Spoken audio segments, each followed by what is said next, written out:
Muy bien, último bloque de nuestro encuentro de hoy, concejal Guillermo Migliorini. ¿Cómo te va, Guillermo? ¿Qué tal, Tito? Buenas noches. Buenas noches. Gracias por la venir. invitación. Saludos a la audiencia. Bueno, han detectado dos situaciones, por lo menos irregulares, en el contrato o en la manera, en principio, de adjudicar lo que se conoce como, o se conocía como el Parador Soleil, hoy Marejada. Hoy Marejada, exactamente. Contanos. No me equivoco, la unidad 33, lote 43. UTF 33. UTF 33, lote 43. Sí, hay varias cuestiones que nos llamó la atención. Bueno, un poco ya se había hablado de la forma en la que había sido la compulsa de precios y cómo había derivado en esta adjudicación hacia dos personas, ¿no? Dos oferentes anteriores que terminan bajándose de esa licitación y decir que, bueno, que hacen una sociedad de hecho y justamente después hacen una oferta de precios ellos dos solos, ¿no? Cuando lo que correspondía era volver a llamar al... Yo entendía que, es más, mirando un poco el expediente que te comentaba fuera del aire, recién hoy lo escanearon y que recién hoy llegó al Consejo. Viendo, como te digo, el expediente completo, existen diferentes, de las tres ofertas, que eran cuatro en sí, que estaba también Ortega y que estaba Viqueira en todo esto. ¿Ortega era quien estaba antes? Ortega es quien estaba antes, exactamente. ¿Y le estaría debiendo dinero al Estado? Por lo que tengo entendido, sí. Igualmente lo que quería destacar era el análisis que hacía Ortega. Ortega hacía un análisis de por qué motivo él ofertaba 150.000 pesos. Un análisis bastante extenso, ¿sí? Explicando que él tenía que poner 2 guardavidas, que tenía que poner personal de limpieza, que tenía que Pero hacer... lógico. Lógico, por eso justamente lo que destaco es eso, que es lógico. Y en uno de los párrafos dice que él sabe que no va a poder tomar posesión del inmueble hasta avanzada una fecha. Entonces hizo un análisis para ofertar estos 150.000 pesos. Porque había alguien que había ofrecido 350.000. Las ofertas eran así, la base era 328.000 pesos, que era el canon anterior, más un porcentaje que se le había agregado por este año. Méndez, ¿sí? Oferta por 350.000 pesos. Cuando oferta dice que esos 350.000 pesos él no tenía entendido que tenía que pagar tasas y demás que eran arriba de este canon. Entonces se le tomaba la oferta como que eran esos 350.000 final. Bien. Con tasas incluidas que terminaban 287.000, una cosa por el estilo, más las tasas que eran 47.000 o una cosa por el estilo, cerraban esos números, ¿no? Y el otro oferente era Adler, que había ofertado 250.000, ¿sí?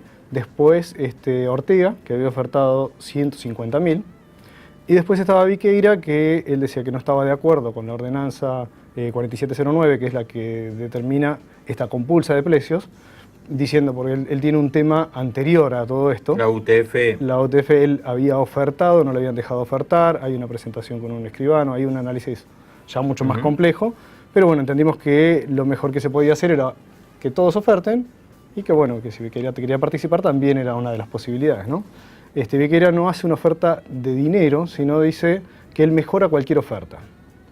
Invalidado. Invalidado porque se consideraba que tendría que haber puesto ingresos. La verdad, lo correcto hubiese sido, mira, yo oferto la base, pero sí también mejoro cualquier oferta. Entonces ahí entra una compulsa, justamente, para nosotros una compulsa de precios es un remate, llamémoslo, no sé, buscándole una figura... Él no precisó monto. Exactamente, no precisó monto, dijo que mejoraba cualquier oferta. Bien. Entonces, por ende, mejoraría la de Méndez, que era de 350.000. La cuestión es que, bueno, no se la deja como válida la oferta y quedan los dos oferentes. Después de un tiempo, el día, creo que 12 de... Esto fue el 6, el día 12 de febrero... Quedan los tres. Quedan los tres, por eso. Claro. Los tres Méndez, Adler y Ortega. Exactamente. Méndez, en vez de 350.000, es 350.000 con las tasas incluidas y demás. O sea, 280.000, 250.000 y 150.000. Ortega sí tenía en cuenta lo que eran las tasas y demás, eran 200.000 en total. Entonces, esto pasa el 12, los dos, tanto Adler como Méndez, mediante una nota, declinan la oferta. Y el mismo día, y casi una nota muy parecida, ofertan estos 200.000 pesos. Eso como se sociedad de constituyen hecho. En sociedad de hecho. Se constituyen en sociedad de hecho y justamente esos 200.000 pesos más tasas. Pero oferta, ¿no?, por afuera, digamos, porque ya no lo está lógico es que si concurso. estamos hablando de que desistimos, y bueno, la persona que gana es la que sigue. Ortega. Ortega con 150.000. Ahora, podríamos decir, bueno, mira, ya que es un valor muy bajo, volvemos a llamar. Y ahí sí, tranquilamente se podría presentar, los dos se podrían presentar y tener una compulsa de precio con Ortega. Porque Ortega no llegó a la base tampoco. Ortega no, la base era Claro. 328.000 y Ortega ofreció 150.000. Bien. Adler también había estado bajo de la base. Claro. El único que había sobrepasado era Méndez. Bueno, entonces cuando Pero ellos cuando se les descuentan las tasas tampoco pasaba la base. cuando ellos deciden constituirse en Sí. sociedad de hecho, ¿ofrecen cuánto? Ofrecen 200.000 más tasas, o sea, 248.000, 200. Superan lo de Ortega. Superan lo de Ortega, sí. Pero, digamos, ya fuera de la Pero compulsa ya sabiendo, original, sabiendo el valor de Ortega por supuesto. y no dándole la posibilidad a Ortega que mejore esa oferta. Claramente. Ni tampoco que entre Viqueira, Claro. si se había equivocado en la forma de hacer, ¿Y de hacer qué la hace el presentación. gobierno? El gobierno directamente dice que eso es lo conveniente, que entiende que los valores son interesantes para el municipio y que, bueno, que se haga un contrato y que pase directamente a posesión de Bien. estos permisionarios Situación precarios, ¿no? irregular. Como te digo, es una situación con muchos vistos, ¿sí? Bien. Después eso, se hace un contrato y lo que salimos a manifestar en estos días fue justamente que, observando el contrato, encontramos en el artículo 11 que le da como una preferencia para una futura licitación, cosa que desde el Consejo Deliberante y basándonos en la 44-42 entendemos de que ese balneario, al no tener oferta cuando fue la licitación inicial, al quedar desierta, ¿sí? Quedó fuera, o sea, directamente ese balneario Se no... demuele. Exactamente, porque la intención era achicar la cantidad de balnearios dentro del espíritu de la 44-42. Bien. Entonces, al quedar desierta, debería de demolerse. En este año, viendo la situación, el momento del año, que termina quedando vacío Soleil y que lo terminan entregando, el Consejo dice, bueno, vamos a una compulsa de precio y por lo menos que este año algo haya que funcione. ¿Para qué? Para no dejar un espacio vacío y abandonado, ¿sí? Entonces, bueno, esa fue la intención por la cual se termina haciendo esta tenencia precaria, ¿sí?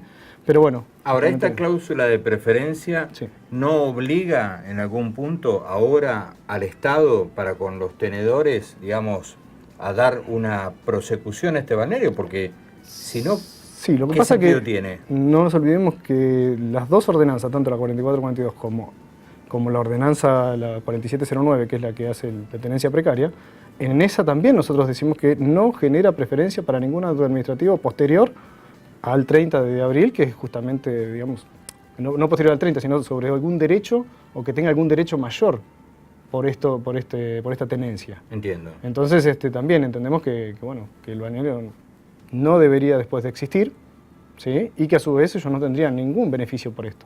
Por eso nos llama mucho la atención porque contradice una ordenanza. Está bien, pero la culpa no es ni de Méndez ni de Adler, quiero En decir. este caso no. En este caso es el Poder Ejecutivo que le está poniendo una cláusula de preferencia. De preferencia, exactamente. Por eso Por lo tanto, ellos pueden después litigar, digamos, contra el Estado. Porque Totalmente. en definitiva, Totalmente. Digo que hay un igual, documento firmado. Hoy leyendo un poco el contrato, también veo que no tiene fecha, quedó un espacio vacío en la fecha, o sea, no sabemos, suponemos que se firmó el 14 por una cuestión de los anexos y demás, y que justamente después del contrato toman posesión.